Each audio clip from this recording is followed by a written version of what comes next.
Assalamu alaikum dear students. In this lecture we will study about the classification of proteins. Proteins को किस तरह से classify किया जाता है, दो मेन चीज़ें हैं. एक तो उसकी स्ट्रक्चर और शेप. ठीक है, स्ट्रक्चर मीन्स कि इंटरनली एटम्स ने किस तरह से अपने आप को अरेंज किया हुआ है, और शेप उसकी आउटलाइन है जो एक प्रोटीन को डिफाइन करती है. So upon the basis of its structure and shape proteins can be classified into two main groups. दो ग्रुप्स में इसकी क्लासिफिकेशन हुई है. The first one is known as the fibrous protein while the other one is known as globular protein. Now let's study about the fibrous protein. These proteins they have fiber or filament like shape. देखिए shape का यहाँ पर जिक्र हुआ है कि इनमें क्या है, फाइब्रस लाइक या फिलामेंट लाइक एलोंगेटेड हैं. ठीक है, थ्रेड लाइक होते हैं. Therefore they exist in secondary structure during function. क्योंकि प्राइमरी स्ट्रक्चर जब राइबोसोमल सरफेस के ऊपर प्रोटीन्स बनती हैं, एट दैट टाइम तमाम हर किस्म की पॉलीपेप्टाइड चेन या प्रोटीन जो है वो प्राइमरी नेचर की होती है. लेकिन बाद में उसमें जो चेंजेस और मॉडिफिकेशन आ जाती हैं तो वो चेंज हो जाती हैं या तो सेकेंडरी में, टर्शरी में या क्वाटरनरी स्ट्रक्चर में.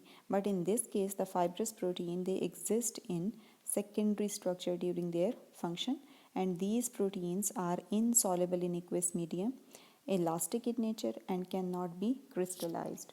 ये इसकी प्रॉपर्टीज़ हैं फाइब्रस प्रोटीन्स की. एग्जाम्पल्स में हमारे पास आ जाते हैं कोलेजन प्रोटीन है, fibrinogen, actin, myosin and keratin proteins. While the other type of or the group of protein is known as globular proteins.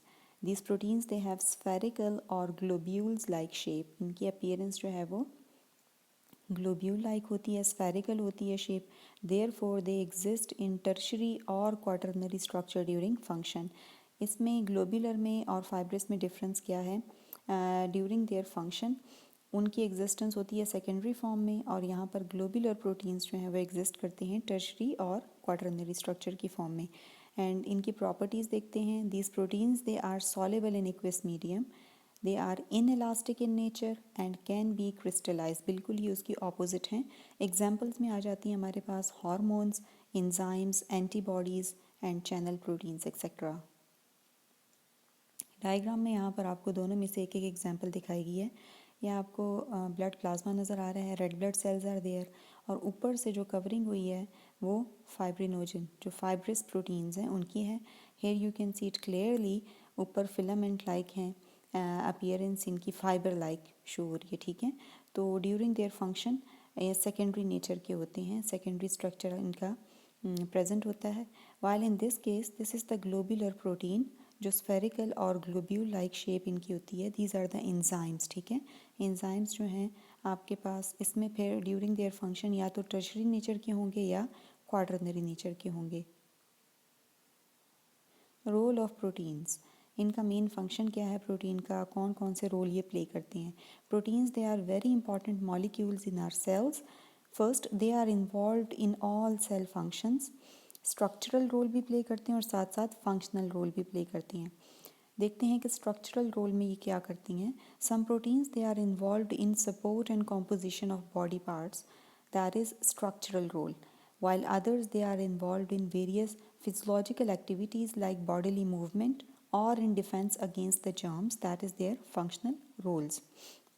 Structural roles में आपके पास जो एक्टिन, मायोसिन प्रोटीन्स हैं वो आ जाती हैं. ठीक है, कैरेटिन वगैरह स्ट्रक्चर बनाती हैं बॉडी के. और इसके अलावा जो फंक्शनल प्रोटीन्स हैं उसमें आपके पास ये defence against the germs like antibodies जो हो गई वो आपके पास क्या करती हैं, डिफेंस सिस्टम आपको बनाती हैं और किसी भी फॉरेन एंटीजन के अगेंस्ट जो हैं इम्यूनिटी प्रोवाइड करती हैं बॉडी को. तो ये इनका फिजियोलॉजिकल एक्टिविटीज़ में इन्वॉल्व है, मीन्स इनके फंक्शनल रोल में इन्वॉल्व हैं. यहाँ पर आपको टेबल में जो है वो लिस्ट प्रॉपर दिखाई गई है. जो स्ट्रक्चरल प्रोटीन्स हैं उसकी टाइप्स कौन कौन सी हैं. कोलेजन है, इलास्टिन है, keratin and histone proteins. Collagen जो है इसका फंक्शन क्या है, इट इस्टेब्लिशेस और it forms the matrix of bone and cartilage. ठीक है, जो बोन और कार्टिलेज के सेल्स हैं, कॉन्ड्रोसाइट्स और ऑस्टियोसाइट्स, वो जिस ग्राउंड मैट्रिक्स या सब्सटेंस में होती हैं उनको कहते हैं कोलेजन. तो कोलेजन बनाते हैं ये. इसके अलावा इलास्टिन प्रोटीन्स जो हैं they provide support for connective tissues such as tendons and ligaments, ठीक है।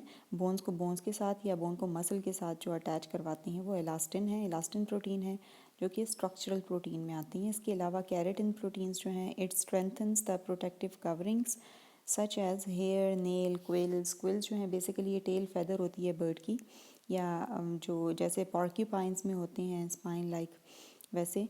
इसके अलावा फेदर्स, हॉर्न्स एंड बीक्स, ठीक है, उनके स्ट्रक्चर्स को उनको प्रोटेक्टिव कवरिंग प्रोवाइड करती हैं, स्ट्रेंथन करती हैं उसको। इसके अलावा हिस्टोन प्रोटीन्स जो हैं ये मेन पार्ट हैं। It arranges the DNA into the chromosome. Chromosome basically DNA और हिस्टोन प्रोटीन से मिलकर बना है, तो डीएनए की जो कॉम्पोजिशन है उसमें हिस्टोन प्रोटीन जो है वो इम्पॉर्टेंट रोल प्ले कर रही है, स्ट्रक्चर बना रही है क्रोमोसोम का।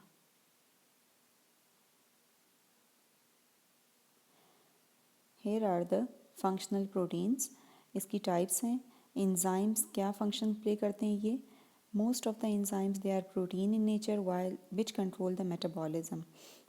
जितना भी बॉडी के अंदर सम है केमिकल रिएक्शंस का, आइदर अगर एनाबॉलिक है या कैटाबॉलिक है तो वो मेटाबॉलिक रिएक्शंस में आ जाता है। और इनका मेन फंक्शन क्या है? स्पीड अप करना किसी भी बायोकेमिकल रिएक्शन को। कैटलिस्ट के तौर पर एक्ट करती है एंजाइम और without being used up itself, ठीक है। हार्मोन्स